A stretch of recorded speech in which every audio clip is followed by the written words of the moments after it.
Well, we are out in Pewter Creek. This is where it crosses under the highway by Hidden Valley here in California. This is the deepest parts of the gravel. This is the deepest holes. They are dried out. There are some wet spots north of the bridge still, and right by the bridge, that's up there. This is where you head down towards the store and the shopping mall of Hidden Valley. Some of the best rock picking areas, but it's dry.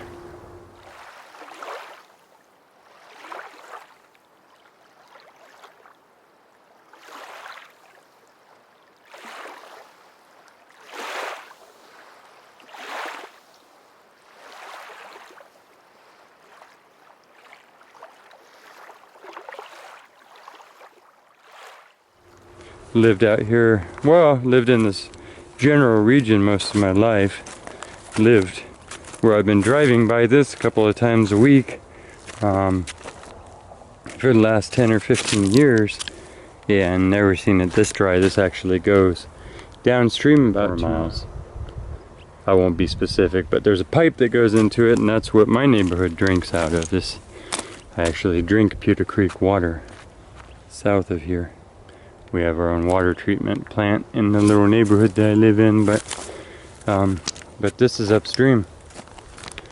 This is what our upstream looks like. Yikes. So I came down to Rockhound, but not bringing my spray bottle. I think we'll go to another location. It's sad. Those are all the last of the snails and stuff. Hopefully everything swam to a deeper hole that could swim. But yeah, first drops of rain. So here, look at these huge chunks of jasper. There's like a rainbow jasper, greens. We'll come back. Oh, it's raining right now. You hear that? So that's the first rain in California. It just started when I was driving. Crazy clouds blew in. It's been 104 degrees every day. There's the first drop, so I got that documented. Not that it'll keep raining. It could be dry for another month, but I have raindrops in me, and I'm in mid-central California. Thank you, Lord. I think we were here doing this before. Well, so there's some water. There will be more. I promise. Promise, promise. What a sweet smell that is. If you know it, you know it. It's 3 months, 90 days at least without a rain. Every type of fire and high temperature you could imagine. And then rain. And then rain. Sweet, sweet, merciful rain. So many beautiful greens at this location. Now remember, this dry gravel bed, like I was saying, runs all the way down. I can literally see this gravel bed from my house, from my yard. It's just as wide as this, just as much gravel. I actually live in a fork of 2 of these. I am a lucky person. I'm not gloating. I just, sometimes people that live places where there are less rocks see my pile that I've collected, and they think that I'm being gluttonous, and really the entire bottom of this valley is rock, and so are the mountains in the core of the earth. So I'm just picking them up here and moving them a little ways downstream for everybody that's worried about it. To anybody who that might consume, that's what I'm doing. I'm just moving them a little ways away. I think we're gonna go home anyhow and cut these open. These are collected some more of these. This is like a compacted volcanic ash. I know it looks like the sandstone, like painted sandstone, but it's just much the same effect. And see what they look like. Let's go cut these on the slicer because they have beautiful landscapes. These are what I call my landscape stones. And I've seen people paint pictures and stuff. I've drawn on them, they're really fun. And yeah, there's a world inside of each one, so I'm just gathering up a fair little supply here. And then we'll take them home and cut them. Because that's the funnest thing I can think to do with the selection that we have here right now. In kind of a quick hurry. So, I'm going to gather some more. They're all the white ones you see. I'm just looking for some that indicate that there's more stripes and patterns and stuff to it. And go toss these on the saw. See what's inside. Sun's coming out. It is a very muggy moment, but very beautiful still. Wow.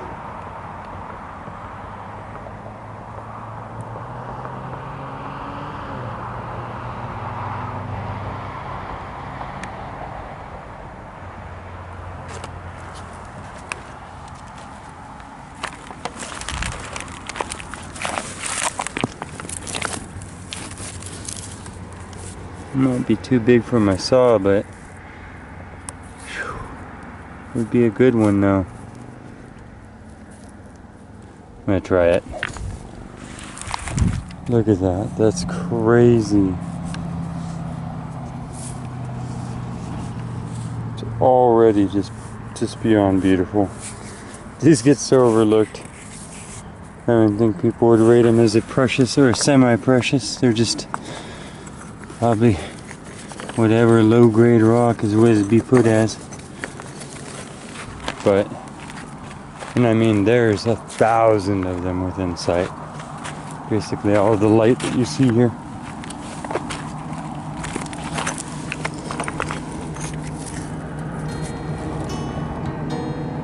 Just crazy swirls. And jaspers and everything else.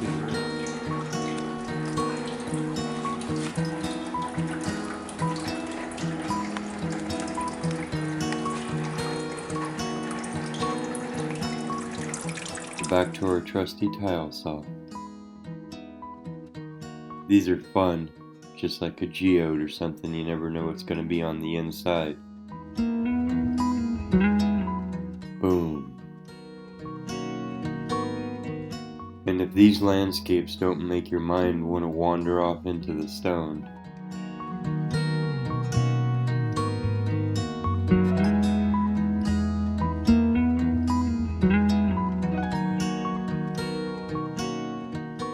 each piece just looks like it's already set up to have some sort of scene happening in it. So many little details already included, light spots and dark spots, areas that look like the sun is setting somewhere behind the hills.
Okay, this is something I've been experimenting with for a while.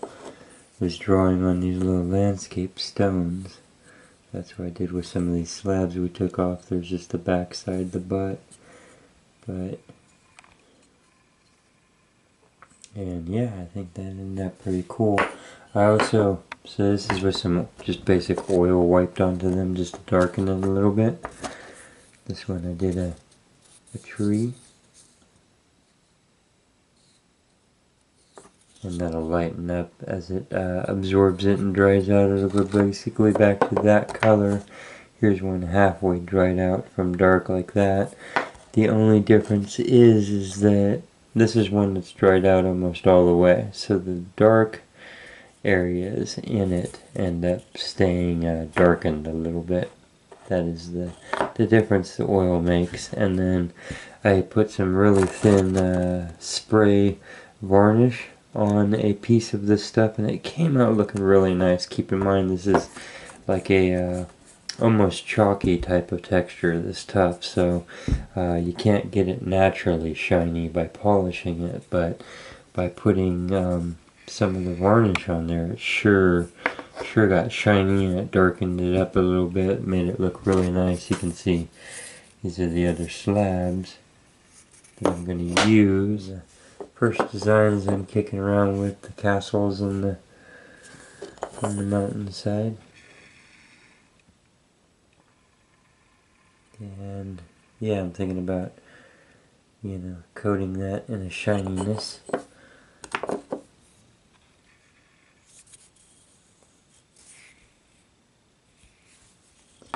Just fun stuff to work with.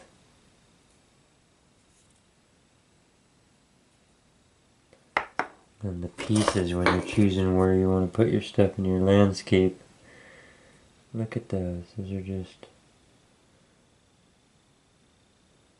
Those are fun.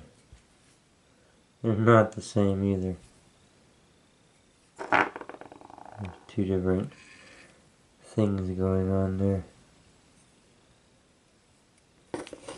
So yeah, that's what we're doing with the rest of that. Putting little pictures in there. Got another sunshine, and then added this to our little collection of villages. Castle villages.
Stuff, and that's what I'm gonna try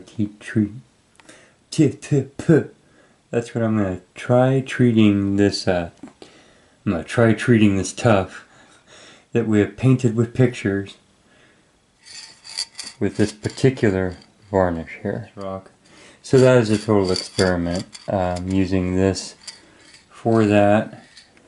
You know, every step of this is a learning experience. So I've oiled these twice, and the rock seems to just forever soak in the oil.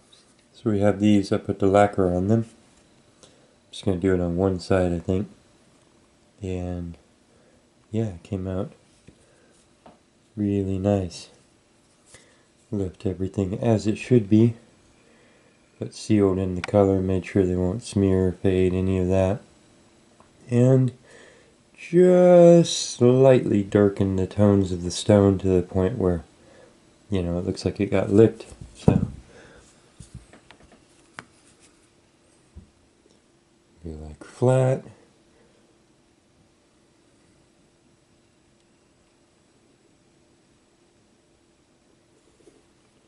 Yep, this one's the slabs. Just like the way that finished out a lot, and they're safe. And they're done. There's the raw back on that. And then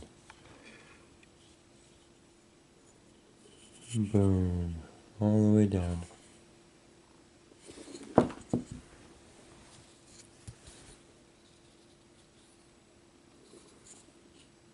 That one has a little hidden back portrait on it. We'll leave it. Yeah, there's the overall tone of them. I guess that's a pretty cool little match set there. I didn't realize that. It could be a duo. It's a big castle.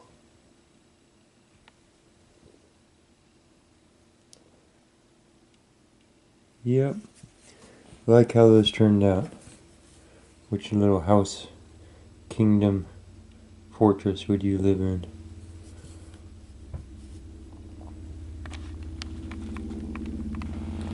We're gonna make a bunch more of those, for sure. This is the, I've drawn this little scenescape on paper, on paintings, on everything else. That's my little world that I go into, that I've been making now, since I was in high school and started doodling it. So, yeah, transfer the art onto stone, and I think these are the perfect canvases. Look at the details on it. You couldn't, barely replicate. It's all little fern-like growths, all the little black areas and everything. I mean, it's just cool. This is cool. This one got dappled in some sort of iron staining, so it gave it that sunset in the distance look. Yeah, I'm liking that. Some of these just have a real incredible pink glow to the rock. More iron or whatever the red was that originally stained it, the mineral source.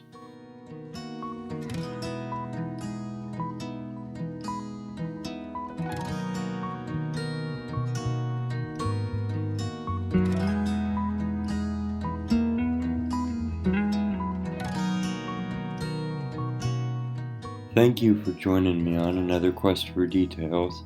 I hope you enjoyed this, the hunting and the crafting. It was just kind of an improv evening, and we took some of the plainer looking stones and discovered once again that they hide intense beauty inside, and that's always a fun thing. The Quest for Details does have an Instagram page, so if you're so inclined, feel free to go and check that out. I put up lots of little pictures and details of the quest. And then here are some more suggestions for adventures that we have been on in the past. You can just click right on the pictures on the screen and they'll take you away on the next Quest for Details. Thank you all for the support. I hope that you're doing okay out there. Stay strong, take care of yourselves, and if you can, take care of each other.